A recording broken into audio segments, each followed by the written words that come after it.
Vamos, vamos.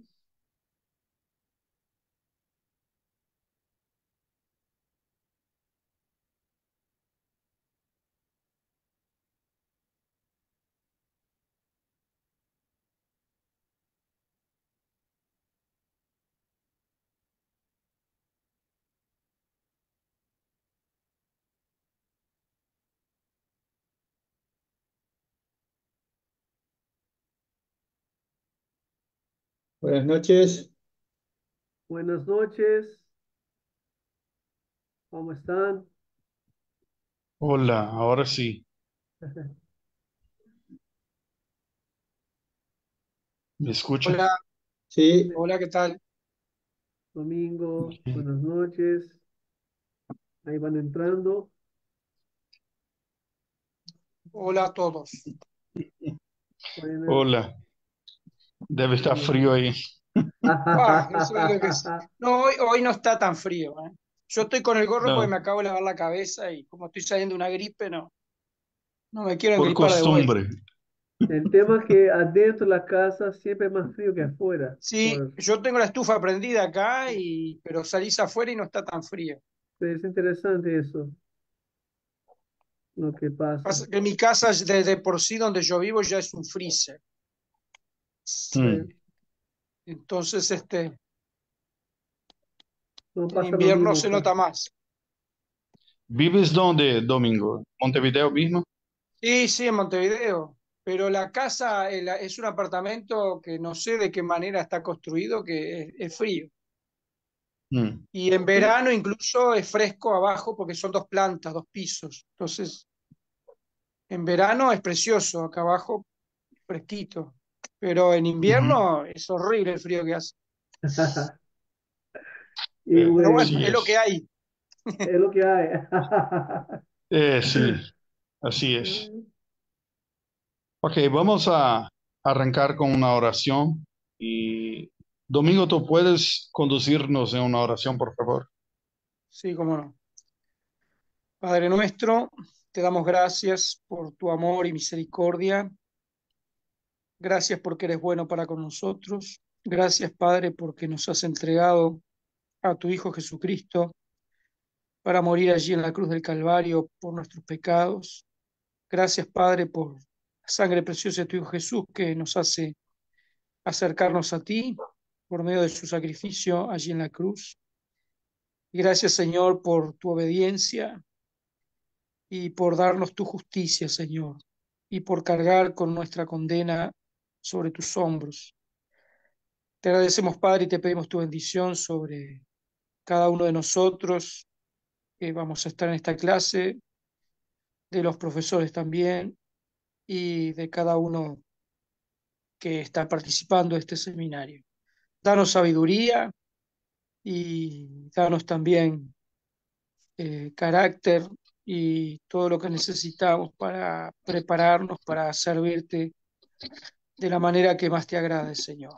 A ti nos encomendamos en el nombre de Jesús. Amén. Amén, amén. Gracias a Dios. Bienvenidos a todos y espero que estén todos bien, a, a pesar del frío, ahí, no aquí. Aquí no, no sabemos qué es esto, no conocemos, es otra realidad. Y mucho gusto estar con ustedes. Estamos ya nos acercando del final de nuestro curso, esta visión introductoria a teología del pacto, ¿no?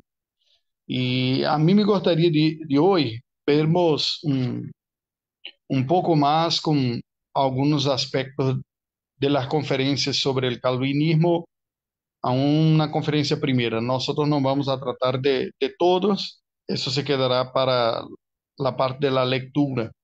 Algunos han hecho algunas preguntas y comentarios particularizados y yo prefiero hacer contestaciones generales porque es un poco complicado manejar pedidos de uno a despeto de otros, ¿no? Entonces, en línea general, yo parto de la idea de que el mejor es que te empeñes y te dediques para cumplir lo que puedes. Haga lo que pueda. Es mejor intentar hacer algo do que no hacer nada. Y entonces estimulo a ustedes a que envíen lo que hay, lo que puedan. Y a aquellos que por si acaso no consiguieron hacer esta fecha, que envía un, va, por supuesto debe haber alguna diferencia, ¿no? Porque aquellos que entregaron en día, en el plazo, se esforzaron para esto, pero no deben preocuparse tanto por eso. Preocúpense en hacer las tareas, en poner la atención en que es discutido, incluso participar de las discusiones. Cuando ustedes nos traen temas, enriquece, y para mí se queda un poco más claro también cómo está el desarrollo de la comprensión del contenido, ¿no? Ok, entonces por favor, si quieren tranquilos a este respecto. Ah, mirando el contenido que vimos en las últimas semanas, hay un punto que me gustaría de retornar. Está en mesmo el principio de la conferencia 1, cuando Abraham Kuyper habla de un tema interesante. Él dice que, en general, en la tradición reformada, no es muy apropiado el uso del calvinismo. ¿Por qué? Porque hay una comprensión propia en la tradición reformada de que la majestad y la gloria de Dios es el punto principal. Y poner la característica muy humanizada o, o personalizada en las personas siempre ha engendrado una insatisfacción. Esta, por supuesto, no era la idea, lo rechazó Calvino y todos más. Algunos después vinieron a poner, como he dado el ejemplo de la iglesia metodista calvinista y que después cambió el tema para eh, presbiteriana de Gales y algunos otros pocos. Pero es más común nosotros usarmos o vermos el uso del término reformado como una designación de la teología de la cosmovisión calvinista. Y no sé cómo se pasa con ustedes, a mí siempre me causó una cierta extrañeza a la identificación con el término propiamente, porque personalizas en una persona, ¿comprende? Isso é uma característica muy complicada y propio más de sectas, ¿no? Las sectas de que tienen casi que una absolutización de una persona involucrada. Bien, la iglesia, Lutero ha aceptado eso para la iglesia luterana. El propio John Wesley rechazó eso en vida, pero sus seguidores lo respetaron y pusieron el nombre de la iglesia wesleyana. Se apartaron de la iglesia anglicana y fundaron la iglesia wesleyana. Pero a, a mí, como un buen reformado, no me gusta de la idea de poner el nombre de una persona en la iglesia. La iglesia es de Cristo, Cristo es la cabeza.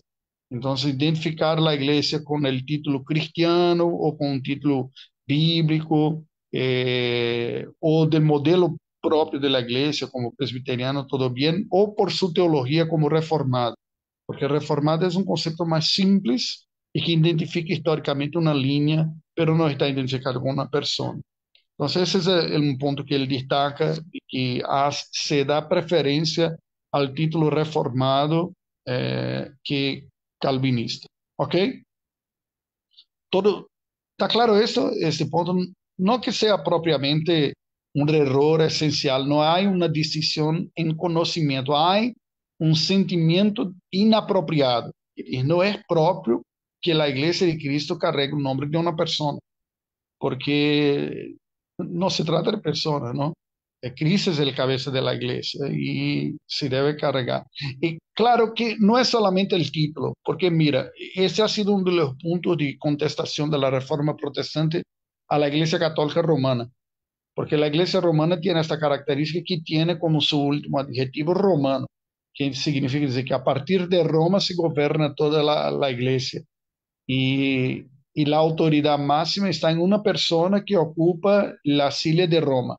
Entonces, aunque no tenga el nombre de esta persona, pero tiene el nombre de un sistema que está involucrado en una persona o una centralidad. Y la propia teología romana que pone el obispo de Roma como el vicario de Cristo o como la cabeza de la iglesia, y nosotros rechazamos porque reconocemos que la iglesia tiene solamente una cabeza, que es Cristo, ¿no? No es como la hidra, de los griegos, que tiene varias cabezas, ¿no? Que hay una cabeza sola, que es Cristo, y es suficiente, poderosa y tal.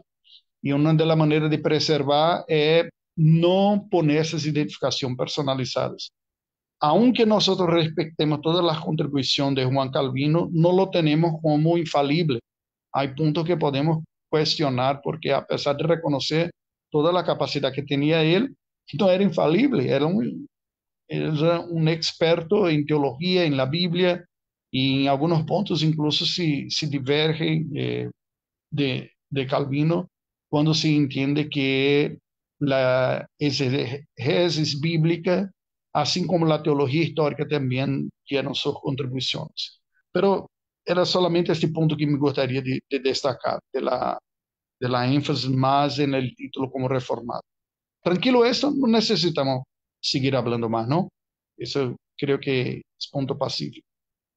Bien, siguiendo, Abraham Kuyper va a apuntar ahora para los aspectos de las relaciones horizontales en esta visión pactual. Hermanos, déjame decir algo para ustedes.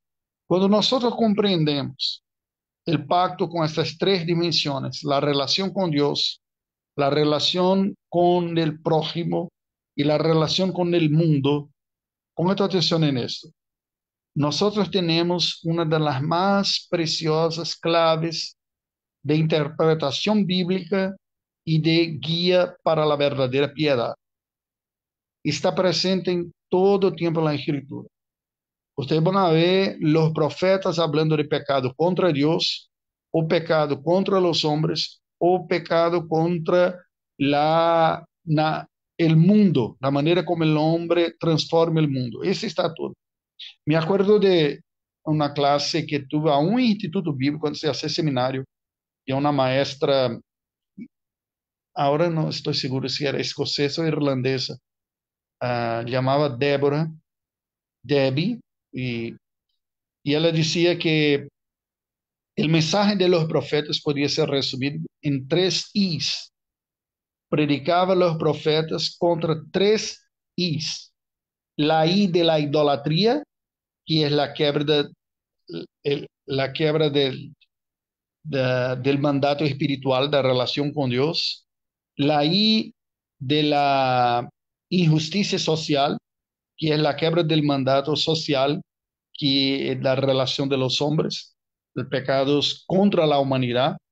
Y la I de la inmoralidad, que es la quiebra de la relación que tiene el hombre consigo mismo y por tanto con la vida, la postura con la vida. Pero nosotros, Raimundo, sí, perdón, cuando decís la quebra, que es la ruptura, ¿es algo así? Lo que ruptura, quiere, sí, está, solamente sí, sí, era eso, sí, ¿no? gracias, Perdón. gracias, Fabio. No, por favor, haga eso porque a veces puede ser que esté equivocado en los términos y no, no se puede tener duda en este aspecto, la ruptura, ¿no? Si, o podemos decir un pecado contra, cuando si no se cumplen los preceptos divinos en esa relación. Este, hermano, está en todo tiempo en la Escritura. Está desde el jardín del Edén, cuando Dios ha dicho que en esta relación debería ser una relación de obediencia y confianza en Él, mandato espiritual, una relación de apoyo mutuo del hombre y de la mujer y de criar hijos para el dominio, y ahí tenemos social, y el dominio sobre la creación como el mandato cultural. Y este mandato cultural nosotros podemos tomar. El tema de la cultura es curioso porque es una palabra de las más comentadas en el mundo contemporáneo, ¿no es verdad? Se toma casi que por absoluto las culturas y dice, ah, sí, es la cultura de este pueblo, tenemos que respetar la cultura de aquello, todos lo toman este tema, pero es uno de los conceptos más difíciles de definirnos, el concepto de la cultura. Cuando se tenta poner muchos elementos para que sea muy preciso, se queda enciclopédico y poco útil. Y se pone algo más genérico, parece que no consegue definirlo propiamente.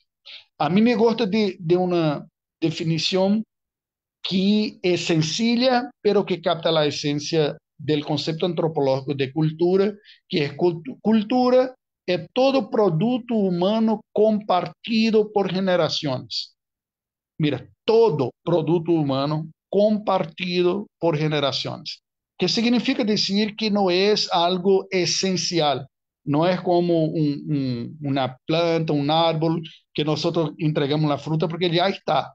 Pero, por ejemplo, una manera como se planta ciertos, la cultura agrícola, o cómo se cuida de animales, o cómo se produce vestimenta, cómo se construyen las casas, cómo se comunica una generación con la otra, está involucrado la lengua y todo más. Entonces, assim, un conjunto de realidades que son compartidas de una generación para otra. Esta es cultura.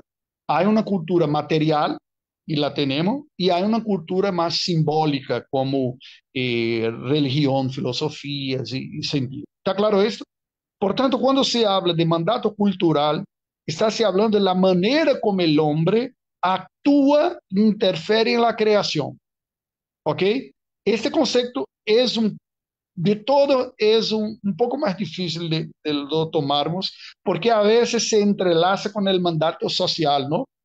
La manera como nosotros, por ejemplo, construimos las leyes de las herencias. Tiene a ver con cultura que compartimos, pero afecta la vida de las personas.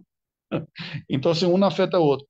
Yo tuve un profesor que decía así, si quisiéramos poner de una manera aún más simplificada o sencilla, nosotros podemos decir que las relaciones son dos, una relación vertical y una horizontal, con Dios y con la creación.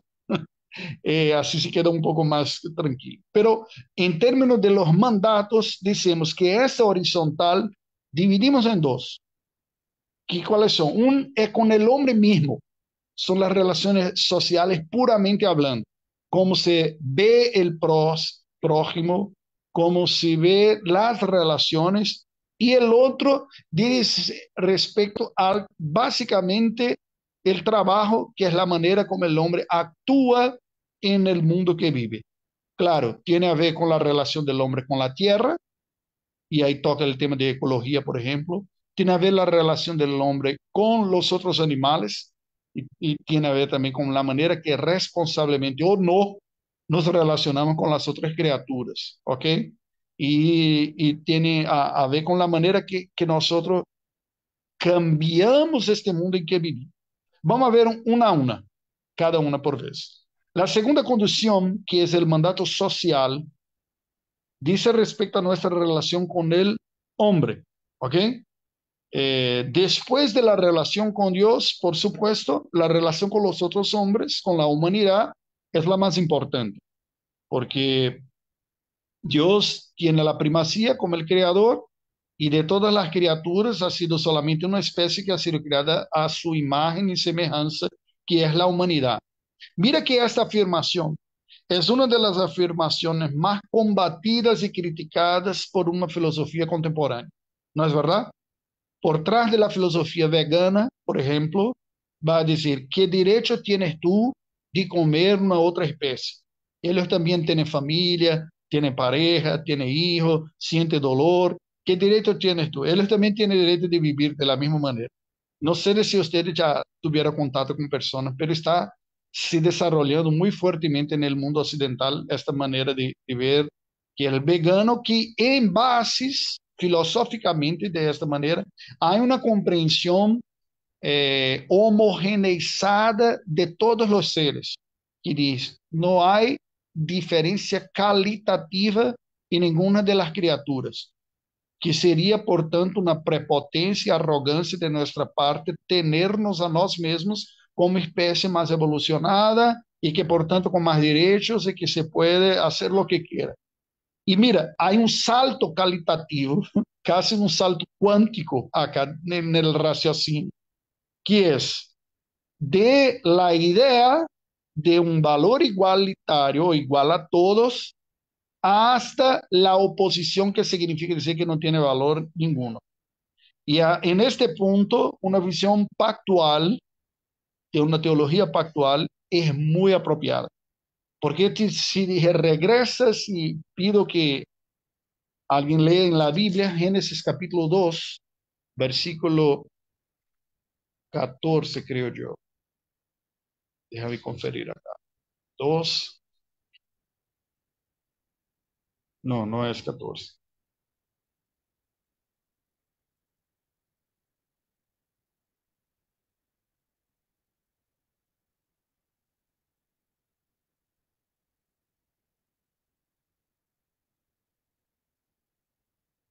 Es 15. ¿Quién puede leer, por favor?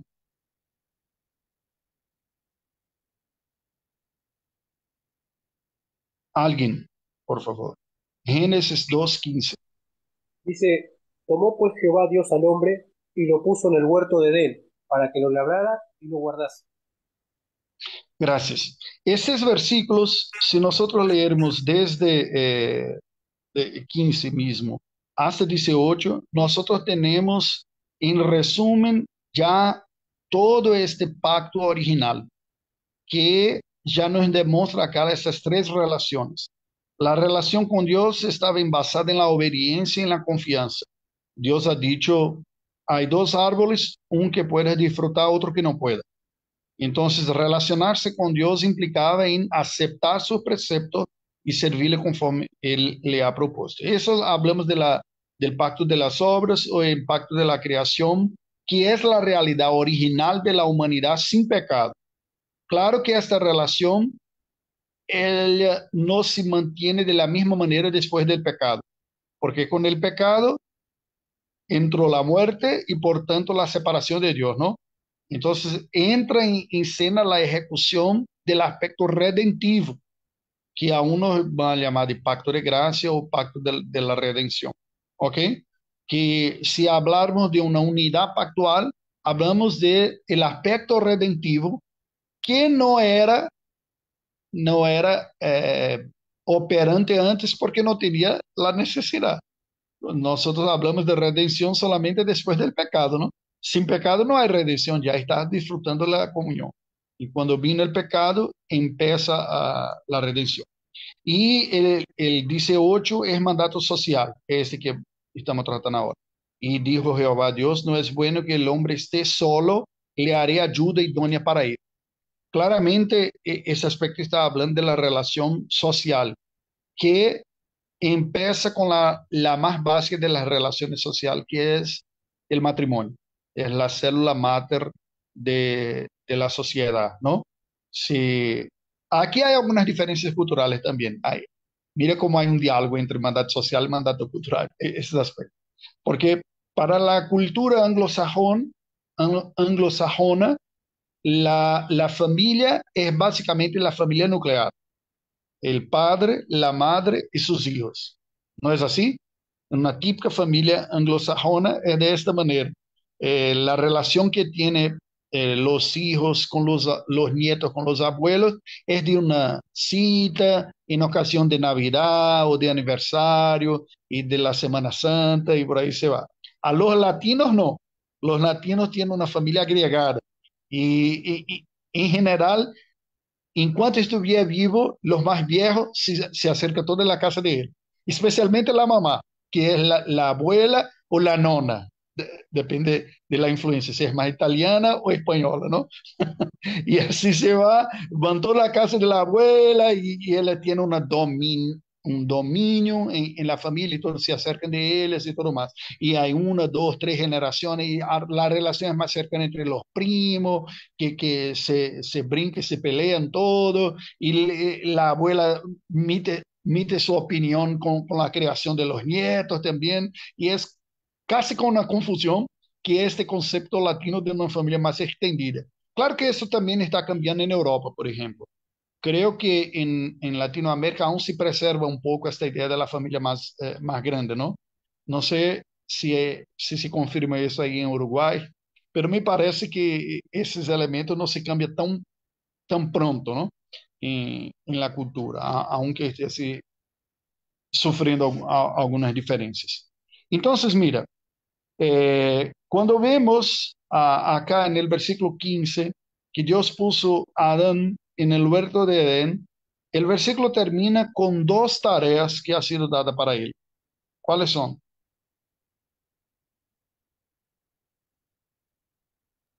Labrar y guardarlo, el huerto, ¿no? Sí, labrar y guardar. Mira que bello. Ya en el segundo capítulo de la Biblia, nosotros tenemos una cosmovisión bíblica de la relación del hombre con la creación. Básicamente está diciendo, distintamente de todas las especies, ustedes tienen una capacidad de interferencia que los otros no tienen. La relación de todas las especies en la naturaleza son como una dependencia orgánica. Los animales se relacionan de alguna manera con los otros y con la naturaleza en un cierto equilibrio ecológico, vamos a decir así, pero que propiamente no hace cambios y ni siquiera evoluciona. Porque si podemos decir que la mejor ocupación espacial que se puede tener es la ocupación de las colmenas que las abejas hacen con su construcción hexagonal.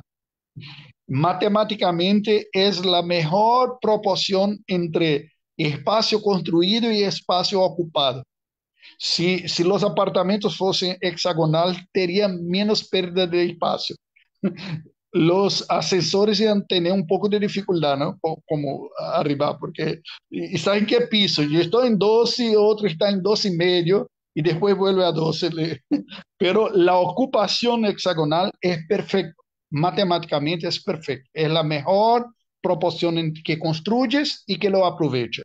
Pero mira, esta capacidad es esencial en la naturaleza y está en los genes de las abejas, ¿no? Pero ela sigue construyendo assim desde a primeira abeja hasta hoje. Não há uma colmena evolucionada, desarrollamos uma técnica distinta agora e temos uma paraglider, uma colmena que é um risca-cielo. Não vai ser a mesma para sempre. E assim são com os animais. Já quando Deus ha criado o homem, nos ha creado con una capacidad de interferencia, de creatividad, que potencialmente es muy fuerte. Labrar la tierra significa interferirla, significa que nosotros tenemos un poder muy fuerte de cambiar las cosas y manejarlas que las otras criaturas no tienen. Y, como costumo decir, de una manera verdadera, pero un poco chistosa, dice, hasta los filmes de Marvel saben que con muchos poderes hay muchas responsabilidades. Ya decía Tío Ben para Peter Parker, Spider-Man. Con grandes poderes, grandes responsabilidades. Entonces, ese es un principio bíblico. Grandes poderes, grandes responsabilidades. Dios ha puesto el hombre en el jardín del Edén y te va a labrar la tierra, pero también va a guardar. ¿Comprende? Entonces, este punto es, en esencia, el mandato cultural. Claro que interfiere en la relación de los hombres también, porque la manera que el trabajo se fue se tornando más, se cambiando más específico, distribución del trabajo, las especificidades, eh, que la sociología lo explora muy bien este concepto todo. La sociedad orgánica, decía Durkheim, para la sociedad moderna, pero aún así estamos hablando del trabajo como capacidad de transformación del ambiente que estamos nosotros para que podamos nos mantener. Pero vamos a volver a la Profesor, relación. Sí, ahí comenzaría la cultura, ahí, en la intervención. sí, esa es la cultura, sí, esa es la cultura, Ah, esa es la cultura. Y invirtiendo un poco la orden que está aquí, cambiando un poco la orden, estoy hablando ahora de la cultura, ¿ok? Después volvemos al mandato social, ya que seguimos hablando de cultura acá. Entonces, la cultura es este conjunto de conocimientos y de productos que el hombre hace que se comunica a generación siguiente, que básicamente, en resumen, es la capacidad de manipular, no propiamente manufacturar. Manipular es cambiar, transformar, interferir en el mundo en que vivimos. ¿Ok? Esta es cultura, todo. Y pasar de generación a generación.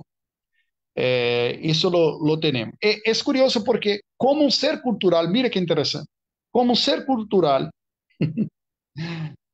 incluso nuestra humanidad es en parte compartida y construida. ¿Cómo así? El hombre es la única especie que parte de su propia característica humana es construida, no es determinada biológicamente. Por ejemplo, ese ejercicio que estamos haciendo ahora, de hablar y oír, estamos nos utilizando de un código puramente cultural, puramente. No es biológico. El idioma no es biológico.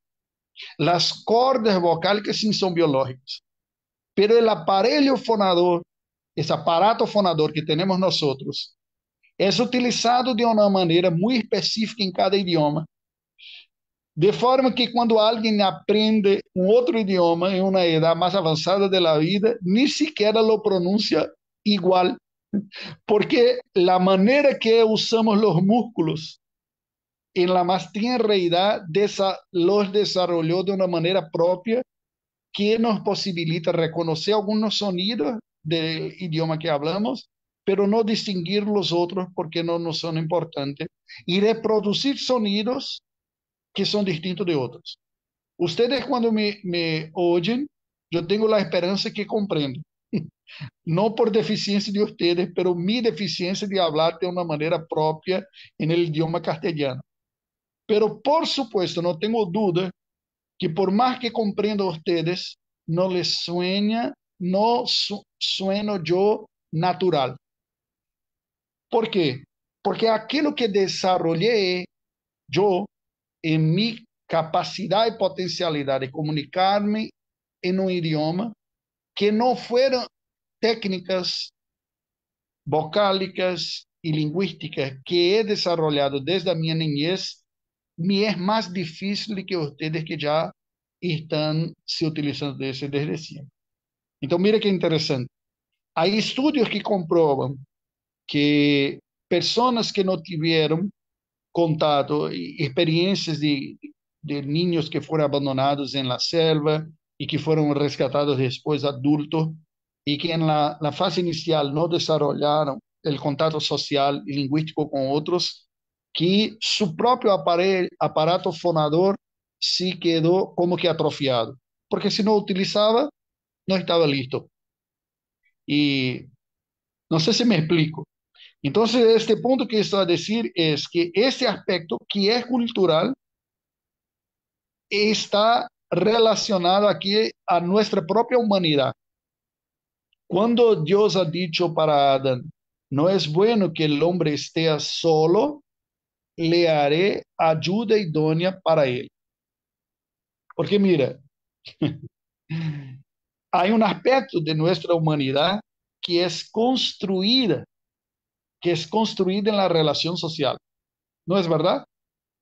En la relación con otras personas. Virtudes mismo, como amor, compasión, justicia, necesita de otro. Nosotros no desarrollamos estas virtudes por cuenta propia. Y en este mandato social, nosotros desarrollamos también estas habilidades. Ok, vamos a ver. Volviendo a este tema del mandato social. El primer punto que destaca el autor es decir que, aunque seamos una sola especie, con el esparcimiento de la humanidad por toda la Tierra, nosotros vemos una diversidad muy grande en nuestra especie, a punto de algunos momentos de la historia, o nosotros testimoniamos, fuimos testigos de chacinas y conflictos étnicos y como holocausto y contra los armenios y todo, que intentaron dividir la humanidad más que la propia naturaleza humana. Algunos teniendo unas razas como superiores a otras, cuando en la verdad somos una sola especie. Pero una especie con una capacidad de adaptarse y de construir realidades tan distintas que no nos parece casi que sea posible, por ejemplo, alguien vivir en el hielo del Ártico, como los lapones, o vivir en el desierto como los berberes de Sahara. ¿Y cómo es posible la propia especie humana, personas vivir prácticamente todo el año en temperatura bajo cero y otros vivir todo el año con temperatura cerca de 50 veces más durante el día y a noche fría? Y nos adaptamos. Claro que uno que vive en una realidad de esta va a sufrir más si for cambiar por la otra, ¿no? Pero la especie, en cuanto especie, se adaptó para esto.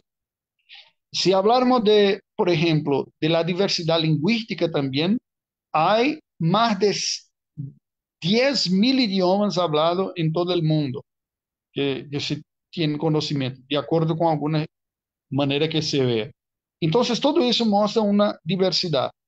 Pero en naturaleza, só hay la diversidad humana es diminuta. ¿Cuál es? Génesis 1, 27 y 28.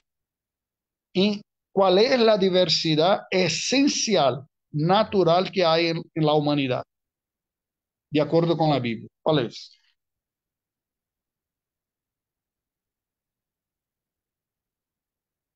Génesis 1, 27.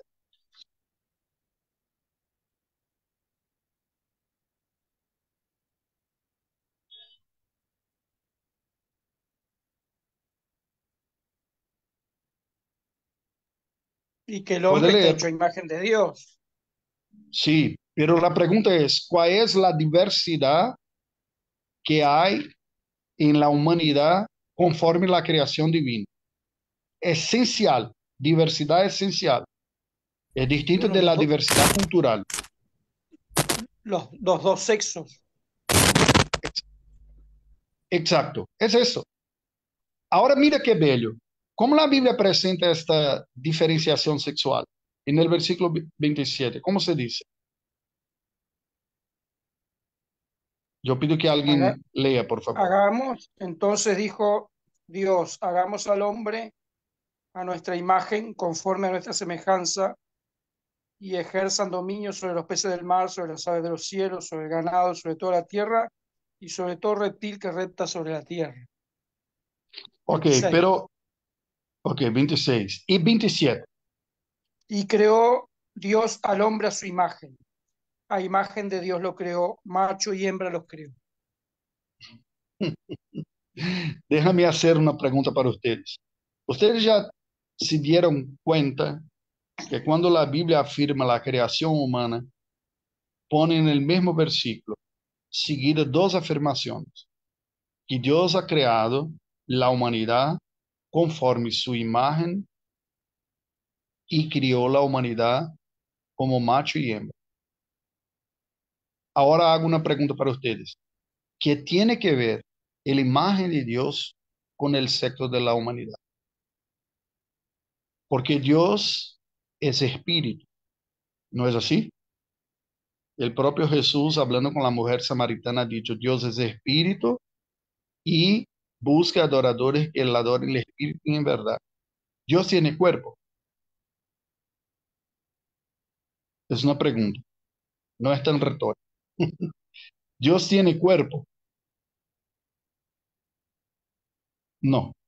Dios tiene sexo. Tampoco. Dios, estoy hablando de la divinidad. Jesús, después de miles de años de la creación, después de la infinitud del pasado, encarnó y asumió la humanidad. Pero Jesús, hombre, sí, humano, fue un hombre. No ha sido mujer ni algo trans, cualquier cosa así, andrógino o que sea. Jesús nació como hombre. Pero Dios en su naturaleza es espíritu, ¿correcto? Ahora les hago una pregunta. ¿Por qué la Biblia dice que Dios creó el ser humano conforme la imagen de Dios y creó hombre y mujer, macho y hembra? ¿Qué tiene a ver una cosa con otra?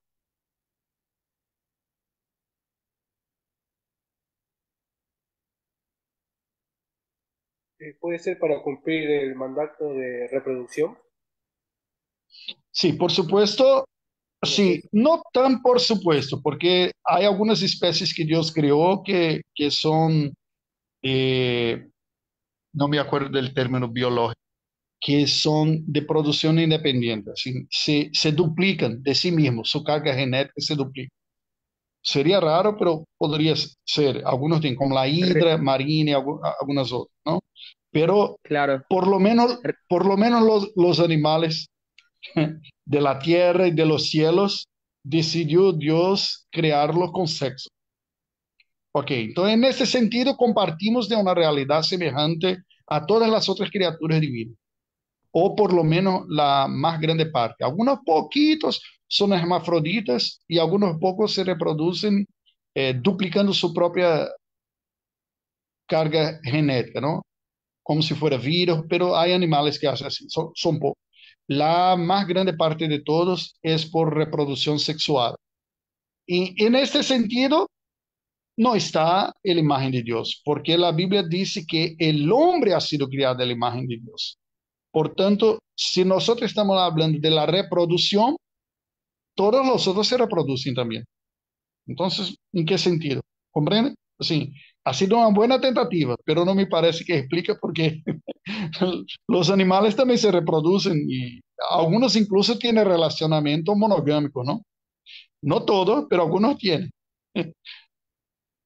¿Qué sería? O sea que tiene algo que ver, perdón, ¿no? O sea que tiene algo que ver con los atributos de él, Sí, la capacidad hay, de independencia que tuvo en un principio, la misma que tenía Dios y la interacción entre la Trinidad, sí, bueno, y sí, demostrarse eficaz. si estuviéramos nosotros en una clase presencial, me acercaría de ti y daría high five así, ó.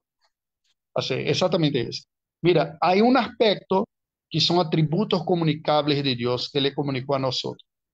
Justicia, santidad, amor, comunión. Porque las relaciones que hay en el restante de la creación son definidas biológicamente. Incluso las monogamías que hay. Una monogamía que hay entre a araras azules o algunas aves no son por una fidelidad pactual que hacen, son por características que están en su génesis. De la misma manera, al revés, un gallo, cuando tiene muchas gallinas, no siente peso de conciencia de traición. Y yo me salí con una, me perdón, mi amada, tú eres mi preferida. No hay esto, no hay nada moral en esas relaciones en la naturaleza. ¿Correcto? No va a haber un león cabizbajo, llegando así, perdóname, leona, porque salí con la otra, ¿sabe? Estaba una tentación muy fuerte. No, no será eso, con nadie. Estos temas solo se dan con la humanidad, porque fuimos criados a la imagen de Dios, portando con conciencia moral. Mas mira qué bello. De alguna manera, la relación de armonía, de amor y de comunión que hay en la Santísima Trinidad, Padre, Hijo y Espíritu Santo, desde toda eternidad, Dios le comunicó a nosotros en la relación matrimonial. Porque distintamente de las relaciones animales, una unión matrimonial requiere una decisión moral, requiere construcción de relacionamiento. Los otros son llevados solamente por la genética, que sea monogámico, que sea poligámico, es la genética. Agora, se alguém vem a dizer, mira, é a genética, não tive culpa. Se alguém vem a dizer isto, deve levar, não sei que tipo de disciplina, pero muito forte, não? Por supuesto, nenhum cônjuge vai aceitar uma desculpa que diz, estava em minha força da natureza, não é resistido. Ele diz, não, não é assim. Fuiste criado moral, con capacidad de discernimiento, de decisiones y de construcción de relacionamiento. Es muy curioso porque no es por si acaso que el versículo 27 dice que Dios creó el hombre conforme su imagen y inmediatamente después de varón y hembra los creó. Eso significa decir que de todas las relaciones humanas que tenemos nosotros, y son muchas, la primordial es aquella que tiene más grande potencial para demostrar comunión. Y mira que este tema es bello y la Biblia lo pone como bello. El tema de la intimidad, por ejemplo, la propia intimidad sexual, tiene esta connotación de una unidad y de un involucramiento sin precedentes y más profundo de todo, a punto de llamar de una manera muy sencilla, dice, y serán los dos una sola carne. Pero esta una sola carne indica una unión profunda y comprometida que se hacen. Y no por si acaso, mira, voy a caminar un poco más. La Biblia va a tomar esta relación, Dios, como una de las figuras metafóricas para la relación de Él mismo con su pueblo. Dios se toma como marido de su pueblo y su pueblo como su novia. Desde el Antiguo Testamento. Es más fuerte, más claro en el Nuevo, pero desde el Antiguo. El profeta Isaías, Dios ya decía, yo soy su marido, ¿no? Y tú eres mi novio. Entonces hay una relación de comunión acá. A medida que, que la humanidad se va desarrollando, nosotros vamos nos distanciando más de otros, porque hay personas que ni siquiera los conocemos. Y se va diluyendo esta relación social, pero en última instancia se preserva el hecho de que nadie se debe olvidar que toda la humanidad ha sido creada conforme la imagen y semejanza de Dios. A punto de en Génesis 6 se decir que el hombre no se podía sacar la vida de otro y aquel que lo hiciera debería pagar con su propia vida porque el hombre ha sido creado a la imagen de Dios. ¿Ok? Entonces, ese es el punto. Mira que eso es importante porque el cristianismo va a comunicar una visión muy propia de la humanidad como teniendo una diversidad que es funcional, pero no es esencial. De acuerdo con la Biblia, la diversidad es macho y hembra. No hay LGBTQIA más y tanta como se tiene. Porque sin el pecado, la realidad del cuerpo era percibida naturalmente por el alma también. Que soy en el cuerpo, soy en el alma. Que dice mis órganos, dice mi mente también que soy yo. Esta crisis de, ¿cómo se llama?, de disforia de género, es uno de los efectos del pecado, que afectando hace con que la persona se mire en el espejo y no se reconozca en la realidad que les es dada. Hay una rebelión funcional, pero bíblicamente era solamente una distinción funcional, no jerárquica, macho y hembra. Tienen funciones distintas, tienen funcionamiento biológico distinto, son complementarios, como hay una armonía en la divinidad, Padre, Hijo y Espíritu Santo. Y mira que en la administración, permítame seguir en esta comparación, en la economía divina que hablamos en teología, la distinción entre las personas de la Trinidad no es una jerarquía esencial, pero funcional. ¿No es así? Si decimos que Padre, Hijo y Espíritu Santo compactuaran en que el Hijo vendría para encarnarse, se sometería a la condición humana y en esta condición humana estaba bajo el poder del Padre. Después fuera glorificado y Padre e Hijo enviar el Espíritu para la salvación.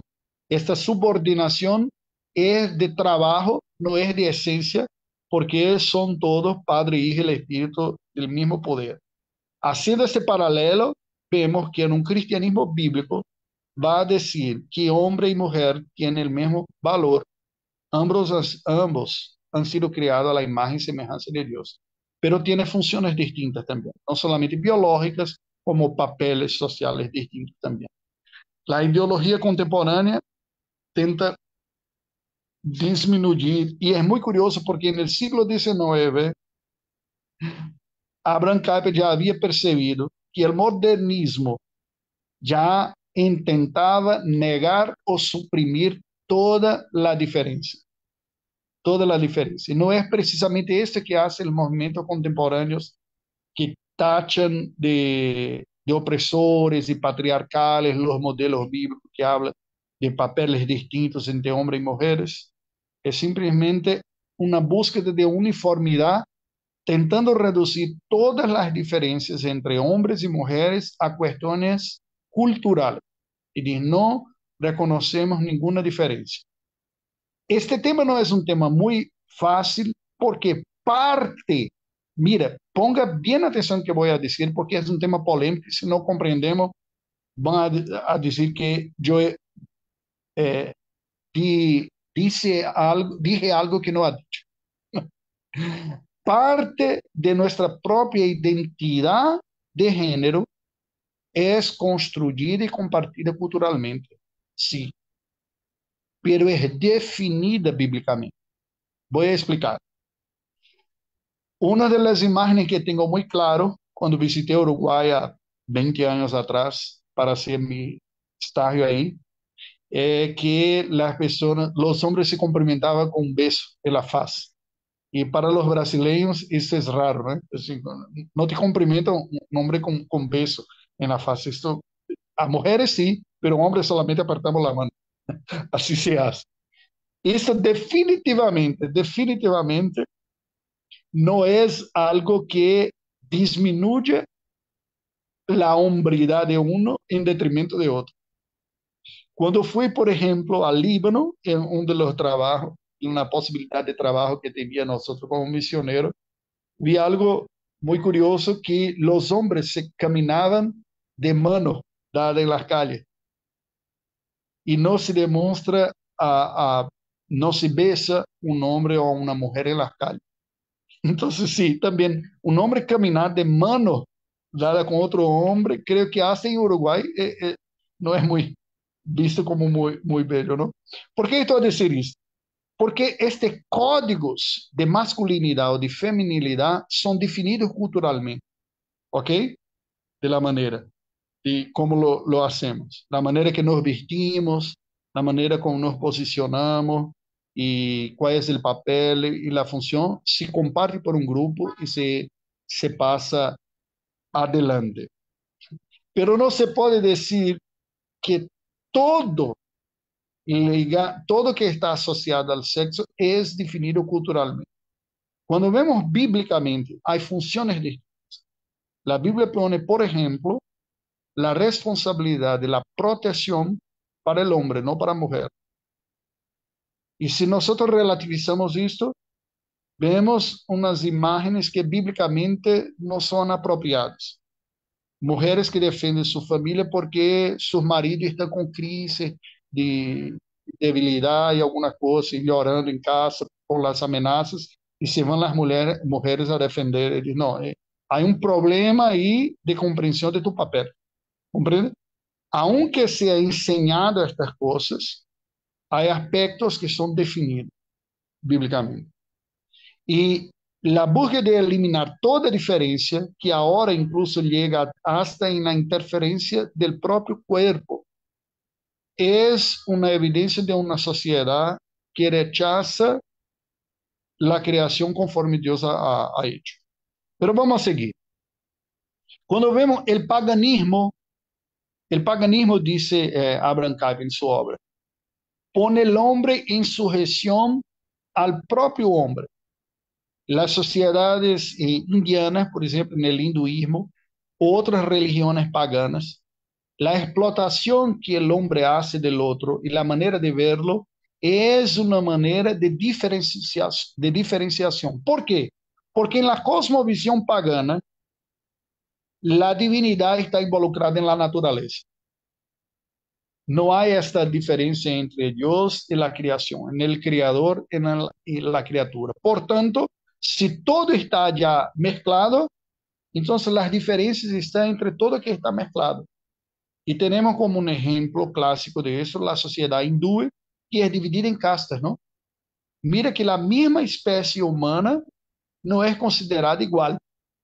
Hay algunos que por, por nacimiento es superior a otro, considerado de esta manera. Esa es una distorsión propia del paganismo.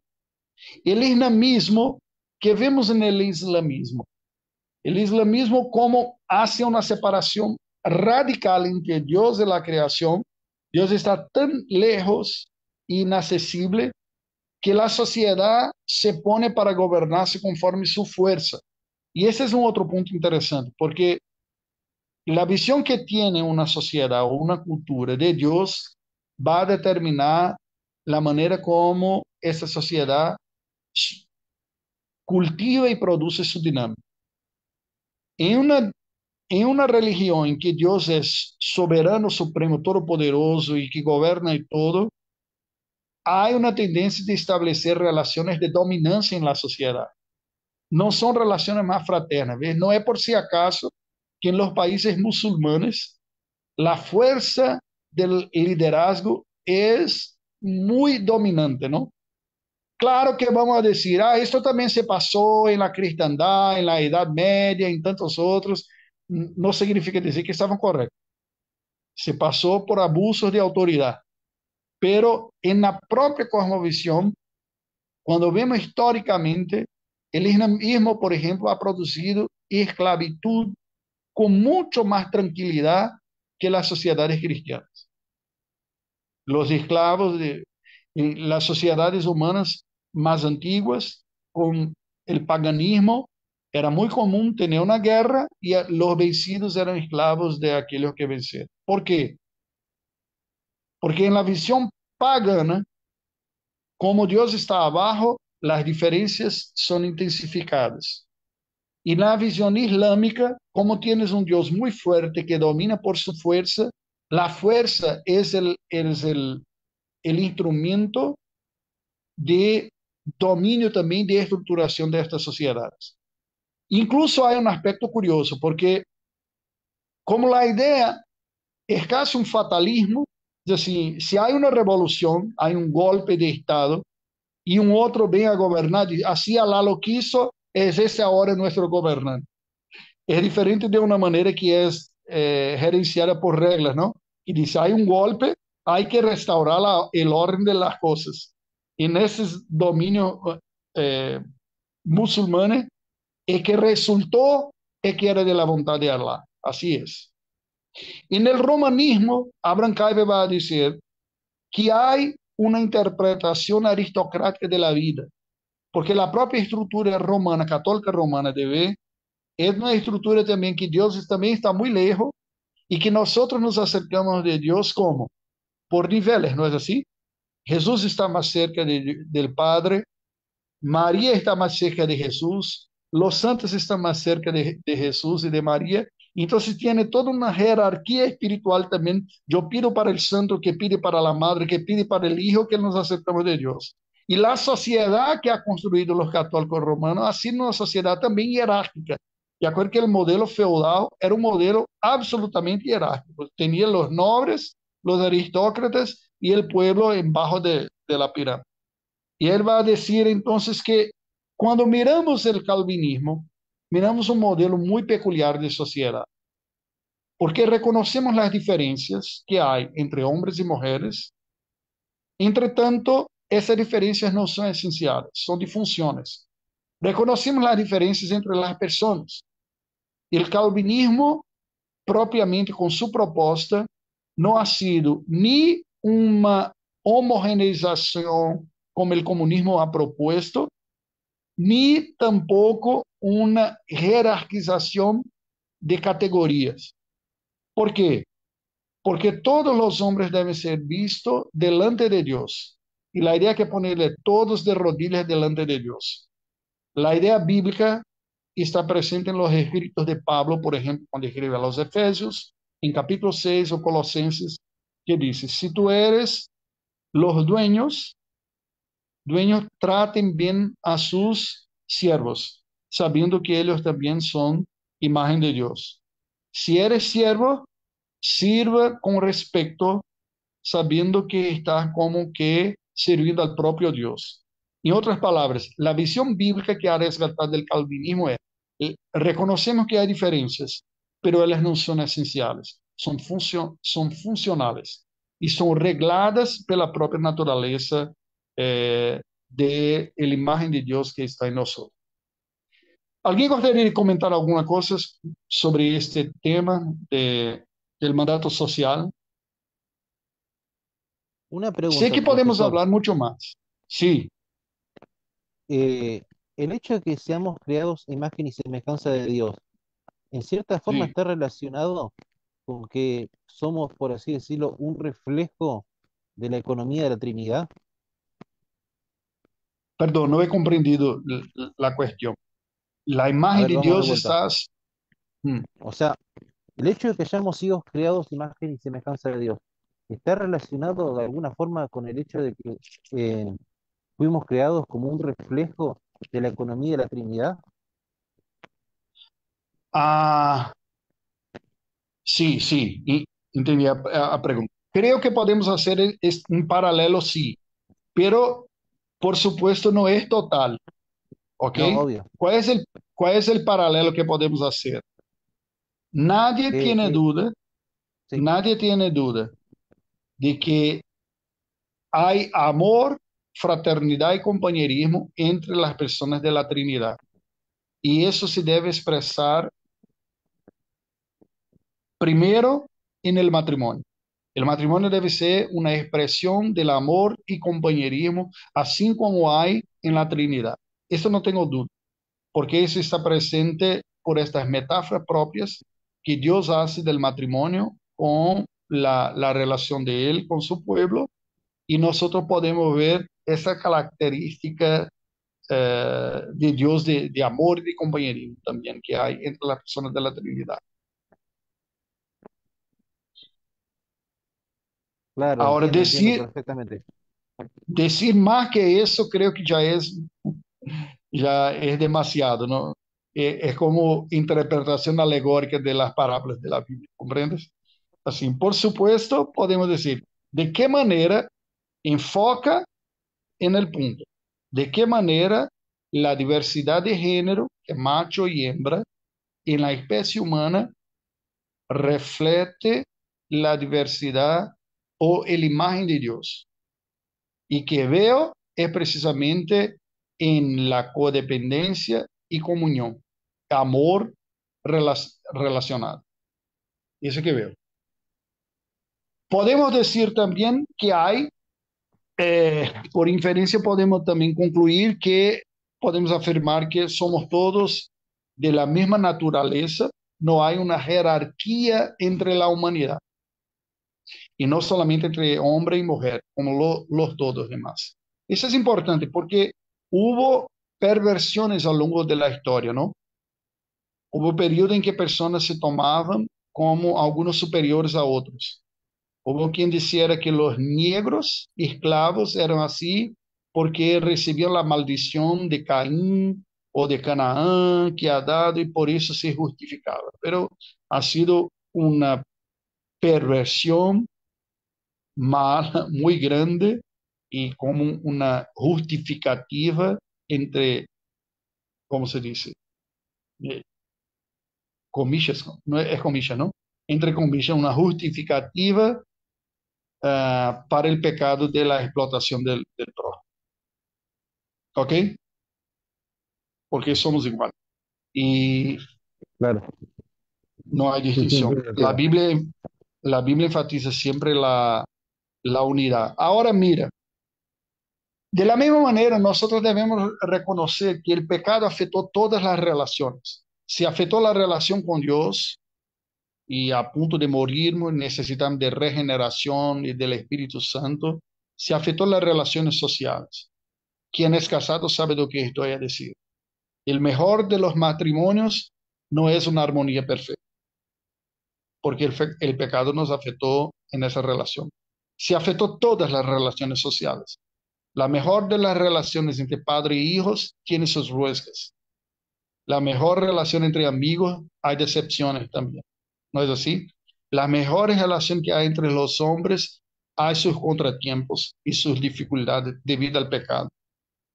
¿Y qué hizo Dios? En el pasado, la ley de Moisés, por ejemplo, pone algunos límites. Como que dicen, reconocemos el profeta y Dios dicen, reconozco que hay diferencias entre la humanidad y que propiamente las diferencias no son erradas, pero hay límites para estas diferencias.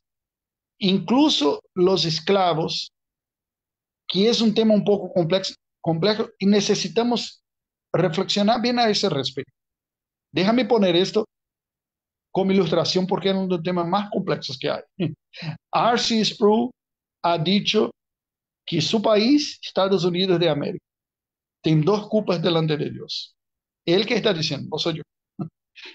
Él ha dicho, nosotros tenemos una culpa histórica de la esclavitud y tenemos una culpa que sigue, que es de el homicidio de bebés en los úteros de las mujeres. Son dos culpas que como nación tenemos, graves. Es muy curioso oír esto de un ciudadano estadounidense, ¿no? Y un teólogo muy respetado. ¿Cómo reflexionamos sobre esto públicamente? Especialmente el primero de la esclavitud. Porque esa puede ser una de las críticas que hace a nosotros. Pero ustedes tuvieron esclavos en el pasado. ¿Por qué yo tengo que creer que el cristianismo era una opción mejor? Los protestantes también tuvieron los esclavos. No fueron solamente los católicos portugueses y españoles. Los británicos tuvieron, los estadounidenses tuvieron. ¿Y por qué debo creer si tu propia Biblia habla de esclavos? La ley de Moisés en Éxodo 20 habla. ¿Cómo contesta si alguien dice esto? Primera cosa que necesitamos decir es, toda la realidad humana ha sido afectada por el pecado. Donde está el hombre, hay pecado. Nosotros no estamos diciendo que somos sin pecado y los otros es que tienen. Lo tenemos. Pero sí, pero la Biblia dice que hay. Ok, vamos a leer qué dice la Biblia sobre la condición de la esclavitud. Todas las instrucciones bíblicas sobre la esclavitud, o una grande parte de ellas, es para arreglar y humanizarla. O sea, Dios cercó de límites para que no fuera algo dañoso demasiado, a punto de los esclavos tener la opción de cuando llegar en el límite, porque tenía el límite incluso para el periodo, el límite de días en que él debería ser libertado y no más esclavo, él podía decir, yo prefiero ser esclavo, porque soy tratado con tanta sensibilidad y humanidad por mi dueño, que viviré mejor como esclavo de él do que como autor de mi propia vida. Ese es un punto importante. Permítame usar como ilustración un punto que se tienen como las leyes contra la esclavitud que tenemos, hubo algunas reformas, pero sé que tenemos en Brasil, es considerada una de las más avanzadas del mundo. Y no estoy diciendo eso como orgullo por ser superior, por supuesto debe ser por el revés, porque tenemos aún tantos problemas que fue necesario crear ley para que no siguiera con tantos problemas así. Porque a veces tenemos la referencia histórica de la esclavitud como dice, es alguien que no tiene autonomía y que tiene un dueño. Si resumimos de esta manera, decir, mira, la Biblia habla de esclavitud, es errado, pero no comprendese la énfasis que la Biblia da. Cuando la Biblia está hablando de las condiciones que se debe ofrecer. Entonces, la ley que tenemos, por ejemplo, nosotros, considera relaciones esclavas, aunque nadie diga que tenga esclavos hoy. Pero si no ofereces para un trabajador condiciones de libertad para que salga, de manutención de compra do que puede, de pagar sus propias deudas y por ahí se va, eso ya es considerado esclavitud. Entonces, situaciones como esa que oímos, que alguien le ofrece un trabajo, pero la persona no tiene cómo llegar a ese lugar de, ok, nosotros anticipamos el valor del pasaje y te va a morar en un lugar que vamos a ofrecerte, te va a comer una comida que vamos a ofrecerte y la cuenta después es más elevada del que te puede pagar. Esa es esclavitud, ¿comprendes? Porque aunque teóricamente sea libertad, la persona está bajo una condición de la cual no se puede libertarse. Y eso se configura esclavitud. Entonces, cuando vemos que la Biblia dice, mira, no te puede hacer, hay límites para eso, está poniendo condiciones humanas mínimas. En este sentido, no es muy distinto de leyes de trabajo que hay en países como todo. Y por más liberal que sea algunas economías, siempre hay algunos límites, ¿no? Hoy, por ejemplo, miramos para atrás y decimos, qué absurdo, comentaba esta semana con mis hijos, estaban viendo un hijo histórico acá, una película histórica acá, y comentábamos sobre el periodo de la Revolución Industrial, que ha engendrado mucha prosperidad para Inglaterra, ¿no? Pero cuando estudiamos en la historia las condiciones que las personas vivían, trabajando 14, 15, 16 horas por día, mujeres y niños incluso, que no estudiaban, a nosotros nos parece un absurdo. ¿Cómo fue posible que toda una sociedad ha permitido algo de este tipo? 15, 16 horas de trabajo en condiciones malas, era, de acuerdo con los términos, podemos decir, era una condición como que de esclavitud, porque el sueldo que le alcanzaba, que recibían, mal alcanzaba pagar un alquiler y comprar un alimento y nada más. No sé si me explico de todo lo que está. Eso es importante que nosotros tengamos Vamos a seguir un poco más. La otra relación, que es la relación con el mundo, Abraham Kuyper ha dicho que ese es el mandato cultural. En el paganismo, como tiene una visión demasiado elevada del mundo, hay una estima demasiado elevada del mundo, nosotros vemos que hay una relación como que de promiscuidad con el mundo. No por si acaso en muchas de esas religiones hay promiscuidad misma. Las adoraciones paganas, griegas y romanas y muchas de esas orientales van a ver un ambiente de promiscuidad.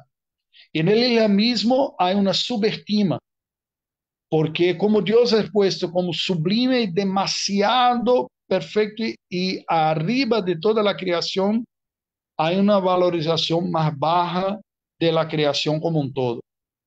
Y no por si acaso de todas las religiones monoteístas, es aquella que más se limita en las representaciones iconográficas. Porque si nosotros protestantes no nos utilizamos de estatuas ni de íconos como hacen los orientales o los católicos romanos, los musulmanes no se utilizan de ninguna expresión de criatura ninguna.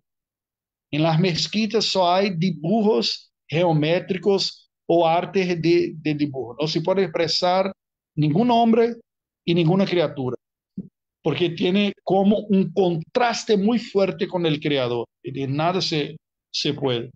Entonces hay una subestima. Pero mira qué curioso. Entre tanto, no se puede hacer esa separación tan fuerte así, porque te quedarás sin referencias. Y ahí como que una paradoja, nosotros vemos la representación del paraíso musulmán como un paraíso en que hay vino, leche y vírgenes para disfrute sexual. Entonces mira el contraste que hay. Así, es tan distinto que no puedo representar. Pero cuando voy a un cielo que es tan distinto, no es, no es atraente para nada, ¿no? Entonces ese Ahí, cielo, no, sí, termina, porque te quería hacer una pregunta por lo que puede hacerlo. veníamos hablando anteriormente.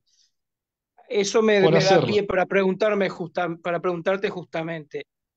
Vos estás hablando de eso, ¿no? Eso es algo que los musulmanes, estos que se dieron contra las Torres Gemelas, les prometieron todo eso para su familia, por ejemplo, ¿no? Sí, sí. Este, ahora, esas características no se ven también en nuestras conductas occidentales, porque estamos hablando de que Occidente, por ejemplo, tiene cierta estructura social así y asá, ¿no? Los islámicos tal cual, los paganos tal cual. Ahora, ¿no está todo hoy en día intercalado? Por ejemplo, yo conozco Ok, personas aquí en dame Uruguay ejemplos que do que quieres decir. hay personas acá en Uruguay que tienen un pensamiento de paganismo, pero igual al que pueden tener los orientales, los chinos o los hindúes, ni siquiera nunca tuvieron contacto con eso, pero sin embargo su Sí, sí. mentalidad funciona de esa manera. Por eso mi pregunta era, ¿hasta qué punto realmente lo que Kuiper define es algo Ok, excelente, excelente tu para pregunta. explicar, ¿no? Pero en Sí, realidad ese tipo de cosas sí, funcionan todos los seres humanos, ¿no? Me sí, da la sí, impresión, excelente ¿no? tu pregunta. Excelente tu pregunta. Mira, él habló en el siglo XIX, cuando el mundo estaba más claramente definido en bloques religiosos y culturales. El mundo que vivimos hoy no es más aquel. Claro que nosotros tenemos bases religiosas que nos construyeron. Esa es, a mi comprensión y mi visión, esa es la crisis que vive Europa, porque no tiene más la fe cristiana, pero es imposible, imposible negar que es Europa hoy es en gran parte el resultado de lo que ha sido el cristianismo en el pasado. Entonces, ¿cómo voy a construir una nueva identidad que no reconozco más como cristiana? Pero todo que me ha formado vino del cristianismo. Entonces, ¿qué sucedió con la sociedad occidental o la cultura occidental desde el siglo XX? Sucedió una apostasía, que es el rechazo de la referencia cristiana. Pero así como en la política se dice que el poder no hay bajo, alguien lo oculta, es verdadero también y más aún todavía en la parte espiritual. El, el altar no se queda vacío, algo será adorado. Entonces, mire que el movimiento hippie, el movimiento revolucionario, el movimiento joven de la década de 60 en Francia y después en los Estados Unidos, en el continente americano, han sido movimientos de profunda crítica al modelo de la cultura y de la religión tradicional occidental y la búsqueda de una referencia de una experiencia espiritual más oriental. No apenas los Beatles, por ejemplo, que tuvieron sus gurús hindúes y el consumo de drogas con meditaciones y el desarrollo de la yoga, de una espiritualidad alternativa, de conciencia universal, de armonía con el mundo y todo más. Entonces, todo eso que hablamos de inicio, por ejemplo, el desarrollo de una filosofía vegana de la vida, tiene como bases el paganismo. Por el rechazo de la referencia cristiana, hay como una búsqueda de, de una espiritualidad que se decía antes como paganismo. Era el término que se utilizaba en el siglo XIX, que es un término apropiado, que sería como religiones naturales o religión de la tierra, ¿ok? Y eso que significa propiamente el paganismo. Entonces, sí, concordo contigo. Hoy encontramos muchas, muchas personas en el mundo occidental que tienen una mentalidad muy más pagana propiamente que cristiana. Y así es. Encontramos personas que acreditan en la fuerza espiritual de los cristales y que abrazan árboles para tener la fuerza del universo con ella y que el universo te va a responder. Yo creo en la retribución. Y es una mentalidad de karma que está en la base del hinduismo y del budismo, ¿no? Lo que se hace aquí, aquí se paga y acredito que contribuimos, que damos al mundo, el universo nos da de vuelta. Todo eso es una mentalidad oriental de que todo es uno, está conectado y que todo se interfiere, pero no hay un Dios personal, ¿comprende? No hay una caída en el sentido de que somos incapacitados de resolver nuestros problemas. Hay una búsqueda autocentrada que es desarrollada por el propio individuo de una emancipación, que es la raíz de la visión oriental de. No sé si ha sido eso que comentaste tú. Sí, Y sí, pero hay una cosita más que no quiero extenderme más, pero yo he hablado con gente ahora que entiende un poco más el Evangelio que antes. Estoy hablando con gente que supuestamente es cristiana, pero no es cristiana, porque la formación que tenían era muy pobre como la que tenía yo y ahora me doy cuenta, que estoy de este lado, me doy cuenta. Y sucede que yo lo que veo también, que la falta de formación intelectual, sea al nivel que sea, así sea un nivel religioso como un nivel secular, lleva a las personas automáticamente a un paganismo radical, porque te explican las cosas de la misma manera que te la puede estar explicando un africano en medio del desierto creyendo cualquier cosa. O sea, como sí, ejemplo pongo eso, ¿no? O sea, está la ignorancia de ciertas cosas, de cosas fundamentales, ¿no? El hecho de no ponerse a pensar, el hecho de no leer un libro nunca, el hecho de no mover la cabeza, hacerla trabajar. Yo creo sí, que eso lleva a la persona justamente a un estado de ignorancia tan grande que lo asocia automáticamente con, sí, con pero creer mira, cualquier cosa, ¿no? sí, pero Domingo, aquí necesitamos decir algunas cosas, necesito decir algunas cosas. Hay dos separaciones que creo que necesitamos hacer. Primero es la condición espiritual misma y más básica de todo. La Biblia ha dicho que todos nosotros somos pecadores y somos carentes de la gracia de Dios y de la gloria de Dios. Todos, no hay distinción. Si naciera en un país occidental o un oriental, si naciera en una familia con muchos libros o con pocos libros, si naciera, no importa. La condición natural del hombre es decaída y solo hay un redentor que es Jesucristo. ¿Ok? Ese es el punto básico que necesitamos creer como cristianos. Esa visión lo tenemos. Incluso es el punto que cierra a este capítulo acá, Abraham Kuyper, cuando va a decir que el calvinismo admite la creación divina como algo que Dios creó, que fuera originalmente perfecto, pero que ha sido como todo más, afectado por el pecado. Entonces, mira, cuando decíamos anteriormente que hay una crisis de identidad, no estamos negando que esa lucha es fuerte en algunos, fuerte, porque es efecto de pecado también. Para algunas personas el efecto del pecado viene con disfunción biológica. Le falta un ojo, le falta la visión, tiene una mano atrofiada y no es pecado de él, mira, como decían los fariseos, ha sido él que pecó a su padre, no, pecado de Adán, resultado que dañó la naturaleza de las cosas.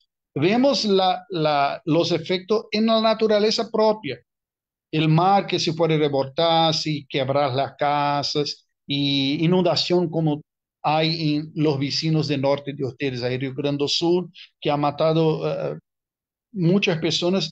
La naturaleza está afectada por el pecado y sufre, a punto de Romanos decir que aguarda con expectativa la revelación del Hijo de Dios, porque viene una redención. Pero ¿cuál es la diferencia que vemos? Solo un ratito. La diferencia que tenemos nosotros es que reconocemos que también hay rescate y también podemos redimirla. También podemos disminuir los efectos, podemos reparar muchos de estos daños, ¿comprende? Aunque no nos tenemos como divino, pero la realidad que disfrutamos acá puede ser mejor y buena. Depende de la manera como relacionamos también. Es un poco. Mario, por favor. Quiero ser, quiero exponerlo más o menos lo que voy entendiendo, ¿no? Usted habló primeramente de una relación vertical, ¿no? ¿Puede ser así? Sí, Bueno, sí, ahora yo quiero exponer lo que entiendo, ¿no? Creo que lo que está exponiendo Kuiper, hablando del tema de la sociedad, es que la relación que nosotros prácticamente tengamos, ¿no? Verticalmente va a influir en todos los aspectos, o mejor dicho, esferas de la vida de las personas a través de la sociedad, tanto sea filosófico, espiritual, político. Eso atraviesa todos los pero, o sea, que la relación que mantengamos nosotros, tanto vertical, va a influir en todo nuestro alrededor de forma horizontal. ¿Es así lo que estoy pidiendo? ¿Estoy entendiendo? Sí es. Pero además de eso, hay un otro que él está diciendo, es verdad, ese él ha dicho, la concepción que tenemos de Dios va a afectar la concepción que tenemos del hombre, de la propia creación. Eso es verdad. Pero formulamos también, cada grupo humano formula una comprensión también horizontal, que está relacionada con la visión que tienes de Dios. Si tienes una visión de Dios que está inmanente en la vida, te va a adorar la criatura, te va a adorar los árboles, los animales, te va a ponerlo como divino, que este neopaganismo que experimentamos, ve que disminuye demasiado el hombre y eleva demasiado la criatura. Básicamente pone el hombre como el gran vilán del universo y los animales como todos armoniosos y bellos y todo. Incluso los salvajes son tidos casi como ya decía Rousseau, el francés del pasado, como el buen salvaje que es contaminado por la sociedad moderna. ¿Ok? Esa es una visión pagana, pero sí lo afecta. Pero retornando a un punto que decía Domingo. Domingo, mira que esta realidad básica necesitamos tener en mente. Porque algunas personas pueden, por la gracia de Dios, de comprender que son pecadores. Y por la gracia de Dios tienen que comprender que Jesús es el Redentor. Pero por diversos motivos, que sea del grupo que está, que no tiene una comprensión más amplia, que sea de los hábitos que no desarrollaron, de búsqueda de aprimorar su comprensión, puede seguir muy deficiente en su comprensión. Y a eso le llamamos de contradicciones. Aunque sean cristianos, porque puede ter reconocido su pecado y a Jesús como su Señor, no se dio cuenta que mantiene en su cuadro de información mental como referencia ideas que no son bíblicas y que en la verdad son antibíblicas, son el contrario. Esa es una incoherencia, inconsistencia. Y yo costumo decir el siguiente: inconsistencia es como disfuncionalidad en familia. Todos los tenemos, la diferencia es del grado. Entonces, toda la familia es disfuncional. La diferencia es que algunas son más y otras menos. Y así, inconsistencia todos los tenemos. El problema es que algunos tienen más y otros tienen menos, porque ninguno acá. Y quizá quisiera yo creer que bastaba que supiéramos las cosas que se estaba resolviendo todo. Es verdad que una parte grande de nuestro problema es ignorancia. Como ya ha dicho yo, el profeta, dice, mi pueblo perece porque le falta conocimiento. Pero una otra parte es pura rebelión. Como ha dicho el profeta también, tú sabes, pero no haces lo que sabes. Ok, entonces sí, el problema es un poco más que epistemológico, es moral. Hermanos, así encerremos por hoy. Y si Dios permite, en la próxima semana nosotros caminamos un poquito más. Mauricio está contigo. ¿O no, pastor? Pastor Mauricio, está contigo. Bien, ahí sí, no quería estar trancada acá. Vamos a orar, terminando. Muchas gracias, profesor, por la clase y pedimos la bendición de Dios sobre esta cita. Fabián, por favor, guíanos en una oración. Oramos. Padre amado, Padre bueno, te agradecemos, Señor, te agradecemos el tiempo, te agradecemos la enseñanza, pero agradecemos, Señor, tu misericordia y tu piedad para con nosotros, pecadores. Te agradecemos porque tú nos has rescatado, te agradecemos porque tú has enviado a tu Hijo para interceder en este mundo, Señor, para darse a sí mismo de forma entera, hasta lo sumo, Señor, como tu propia palabra lo dice, para cargar sobre sí el pecado, nuestros pecados, Señor, y asumir también el castigo, Señor, que era para nosotros, Padre.